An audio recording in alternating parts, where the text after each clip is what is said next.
Hi friends, welcome back to my channel. இன்னைக்கு நம்ம first பாத்தீங்கன்னா இப்போ வந்து கேமல் பிரியாணி எப்படி செய்யறது அப்படினு பார்க்கலாம் இந்த வீடியோல. அப்புறம் பாத்தீங்கன்னா ஈவினிங் வந்து வெளில போனோம். அத நம்ம இந்த வீடியோல பார்க்கலாம். இந்த பிரியாணி பாத்தீங்கன்னா நான் வந்து ஈதுக்கு தான் செஞ்சேன். அதுதான் பாத்தீங்கன்னா ஆல்ரெடி ஷார்ட்ஸ்ல போட்டுருக்கேன். நீங்க வேணும்னா இன்கிரிடியன்ட்ஸ்லாம் அதல லிஸ்ட் கொடுத்திருக்கேன். அதெல்லாம் செக் பண்ணிக்கோங்க. இந்த கேமல் மீட் பாத்தீங்கன்னா 1 kg இருக்கு. இப்போ பாத்தீங்கன்னா நான் ஒரு 1/2 kgக்கு வந்து கிரேவியும் 1/2 kgக்கு வந்து பிரியாணியும் பண்ண போறேன். கேமல் கறி பாத்தீங்கன்னா பார்க்கிறதுக்கு வந்து சாஃப்ட்டா தான் இருக்குது. இப்போ நம்ம அத வந்து நல்லா வாஷ் பண்ணி எடுத்துக்கலாம். கறியெல்லாம் நல்லா வாஷ் பண்ணிட்டு அதில் பார்த்தீங்கன்னா 2 வெங்காயம் 2 தக்காளி அப்புறம் இஞ்சி பூண்டு அப்புறம் சால்ட்டு அப்புறம் மஞ்சத்தூள் சேர்த்து வந்து குக்கரில் நான் வச்சுருக்கிறேன். இந்த கறி வேகிறதுக்கு பார்த்தீங்கன்னா ரொம்ப நல்லா டைம் எடுக்கும், ரொம்ப ஹார்டாக இருக்கும். மட்டனை விட வந்து டபுள் மடங்குக்கு வந்து இதை வேக வைக்கணும் நம்ம. இப்போ எல்லாத்தையுமே நல்லா மிக்ஸ் பண்ணிவிட்டு நான் விசில் போட்டு இதை மூடி ஒரு 10 விசிலுக்கு வந்து நான் இதை வைக்க போகிறேன். பிரியாணி ரைஸும் நல்லா வாஷ் பண்ணிவிட்டு இப்போ தண்ணி ஊற்றி ஒரு 30 மினிட்ஸ் ஊற வச்சிடலாம். அடுத்தது ஆயில் ஊற்றி பார்த்திங்கன்னா வந்து பட்டை கிராம்பு அப்புறம் ஏலக்காய் இதெல்லாம் போட்டு ஃப்ரை பண்ணிக்கலாம். அடுத்தது 2 பெரிய வெங்காயம் கட் பண்ணி இதை நல்லா ஆயிலில் வதக்கிக்கலாம். வெங்காயம் நல்லா வதங்கினதுக்கப்புறம் இதில் பார்த்திங்கன்னா இஞ்சி பூண்டு பேஸ்ட்டு அதையும் நல்லா ஆயிலில் வந்து வதக்கிக்கலாம். இஞ்சி பூண்டு பேஸ்ட்டால் நல்லா வதங்கினதுக்கப்புறம் இதில் வந்து 2 தக்காளி நான் ஆட் பண்ணிக்கிறேன். பிரியாணி மசாலாவும் சேர்த்து நல்லா வதக்கிக்கலாம். அடுத்தது குக்கர்லேருந்து நல்லா விசில் ஆறுனதுக்கு அப்புறமா பார்த்தீங்கன்னா பிரியாணிக்கு தேவையான அந்த மீட்லாம் வந்து நான் தனியாக எடுத்து பிரித்து வச்சுருக்கிறேன். அடுத்தது பாஸ்மதி ரைஸும் சேர்த்து நல்லா மிக்ஸ் பண்ணிவிட்டு இதை மூடி போட்டு குக் பண்ணிக்கலாம். நம்ம கிரேவிக்கு பார்த்திங்கன்னா ஒரு உருளைக்கிழங்கு கட் பண்ணி போட்டிருக்கிறேன். அப்புறம் வந்து தேவையான குழம்பு மசாலா தூளும் போட்டு இப்போ வந்து இதை நல்லா வேக வச்சிடலாம். உருளைக்கிழங்கை பார்த்திங்கன்னா ஃபஸ்ட் டைம் இப்போ தான் வந்து கேமல் வந்து மீட் வாங்கி ட்ரை பண்ணுறேன். இப்போ பார்த்திங்கன்னா நமக்கு பிரியாணியும் நல்லா குக்காகி ரெடி ஆகிடுச்சு.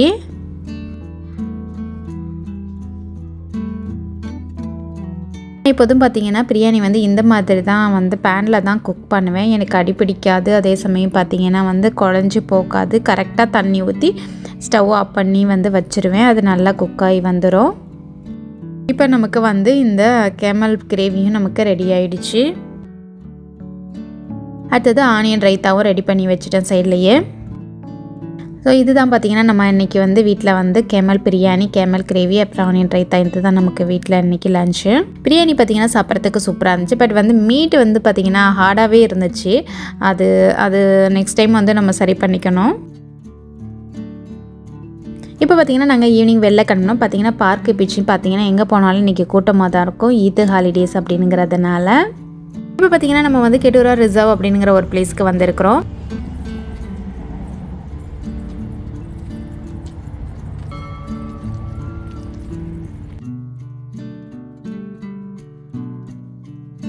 இது பார்த்திங்கன்னா வந்து ஒரு ரியல் எஸ்டேட் கம்பெனியோட பிளேஸ் தான் இது.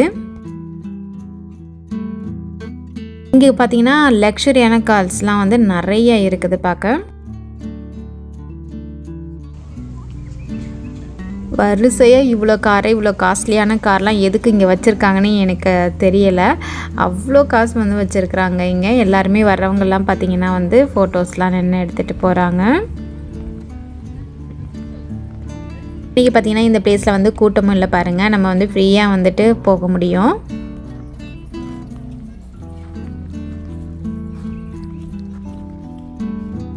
அப்புறம் பார்த்திங்கன்னா இந்த பிளேஸ்க்கு இன்னொரு ஸ்பெஷல் என்னென்னா அந்த ஆலிவ் ட்ரீ வச்சுருக்கிறது தான் இங்கே ரொம்ப ஸ்பெஷலே ஒன்று.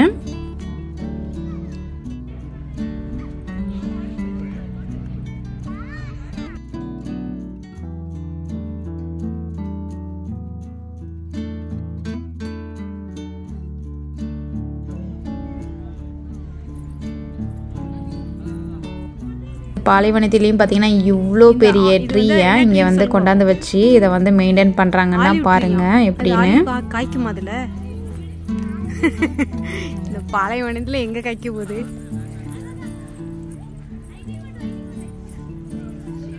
பிளேஸ் ஓப்பன் ஆனப்போ பார்த்திங்கன்னா இந்த ஆலிவ் ட்ரீஸாக வந்து ரொம்ப ட்ரெண்டிங்காக போயிடுச்சு.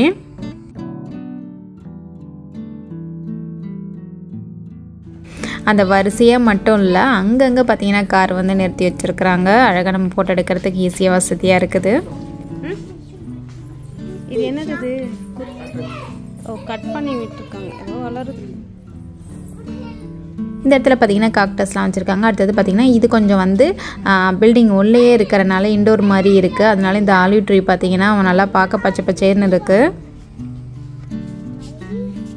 அடுத்தது இது பார்த்திங்கன்னா வந்து இந்த ட்ரீ என்ன ட்ரீனே தெரியல, அவ்வளோ பெருசாக வந்து அந்த முள்ளெல்லாம் இருக்குது, ரொம்ப குத்திடும் போல் அந்தளவுக்கு இருக்குது. பயங்கரமாக இருக்குது அந்த மரத்தை பார்க்க. இதெல்லாம் பார்த்திங்கன்னா ஒரு மொட்டை பாலைவனத்தில் இவ்வளோ வந்து பண்ணி வச்சுருக்காங்கன்னா ரொம்ப ஒரு இதான் மக்களுக்காக. நம்ம வந்து வந்துட்டு போகிறதுக்கு ஒரு க்ரீனரியாக இருந்தால் தான் நமக்கே வந்து இங்கே வரணும் அப்படின்னு தோணும். அந்தளவுக்கு வந்து இவங்களை வந்து ஹெல்ப் பண்ணி வச்சுருக்காங்க.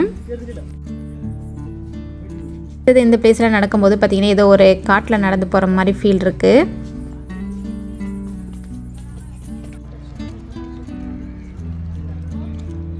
எல்லாம் பார்த்திங்கன்னா ப்ளே கிரவுண்ட்லாம் இருக்குது. பார்த்திங்கன்னா பெரியவங்க விளையாடுறதுக்காக உள்ளது, நிறைய பேர் விளையாண்டுக்கிட்டு இருக்கிறாங்க.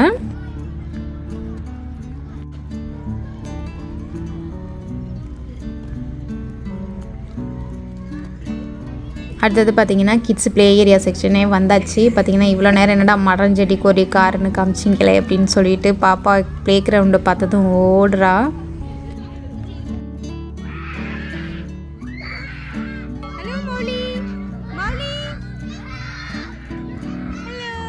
வந்து உட்காந்து விளையாடுற மாதிரி ஒரு அழகாக சின்னதாக ஒரு ஹவுஸ் ஒன்று இருந்துச்சு. அடுத்தது இந்த சைடு வந்தோம். உள்ளே வந்ததுக்கு அப்புறம் பார்த்திங்கன்னா இங்கே தான் நிறைய ஆலிவ் ட்ரீ சூப்பராக இருக்குது. நல்லா பயங்கரமாக பெருசாக இருக்குது பார்க்குறதுக்கு. நமக்கெல்லாம் சின்னதாக ஒரு வீட்டில் செடி வாங்கி வளர்க்குறது அந்த மெயின்டைன் பண்ணுறதே அவ்வளோ கஷ்டமாக இருக்குது. இவ்வளோ பெரிய ட்ரீயை வந்து எப்படி தான் இவங்கெல்லாம் வந்து பண்ணிக்கிட்டு இருக்காங்கன்னே தெரியலை. வீக்கெண்டுக்கு பார்த்திங்கன்னா வந்து கண்டிப்பாக வந்து ஒரு நியூ பிளேஸுக்கு ஒரு டிஃப்ரெண்ட்டான பிளேஸுக்கு வந்து பார்த்துட்டு ரிலாக்ஸாக போகணும் அப்படின்னு நினச்சிங்கன்னா கண்டிப்பாக இந்த பிளேஸ்க்கு நீங்கள் வரலாம். அடுத்தது இங்கே ஒரு ஃபோட்டோ ஷூட் பண்ணுற மாதிரி ஃபோட்டோ பூத் ஒன்று வச்சுருக்குறாங்க. இப்போ பாருங்கன்னா இங்கே யாருமே இல்லை பாருங்கள், எல்லாம் வந்து ஃப்ரீயாக தான் இருக்குது நமக்கு இன்றைக்கி.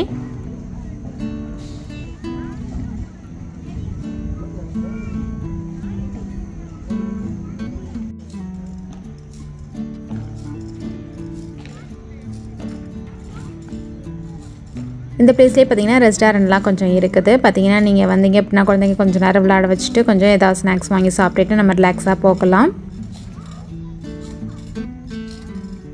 அடுத்தது இந்த மாதிரி அங்கங்கே லைட்ஸ்லாம் வச்சுருக்காங்க. அந்த மஷ்ரூம் லைட்லாம் பார்க்க வியூஸும் நல்லா இருக்குது. 2024 வந்து நியூ இயருக்கு வச்சுருப்பாங்களா என்னென்னு தெரியல, இன்னும் ரிமூவ் பண்ணாமல் வச்சுருக்காங்க. பார்க்க அழகாக இருக்கனால அப்படியே வச்சுட்டாங்கன்னு நினைக்கிறேன்.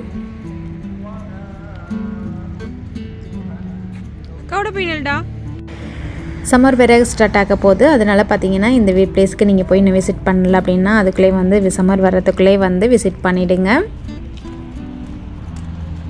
இந்த வீடியோ உங்களுக்கு பிடிச்சிருக்குன்னு நினைக்கிறேன். இந்த வீடியோ உங்களுக்கு பிடிச்சிருந்தால் லைக் பண்ணுங்கள், ஷேர் பண்ணுங்கள், கமெண்ட் பண்ணுங்கள். இது வரைக்கும் சப்ஸ்கிரைப் பண்ணாமல் வச்சுருந்தீங்கன்னா சப்ஸ்கிரைப் பண்ணிக்கோங்க. தேங்க்யூ.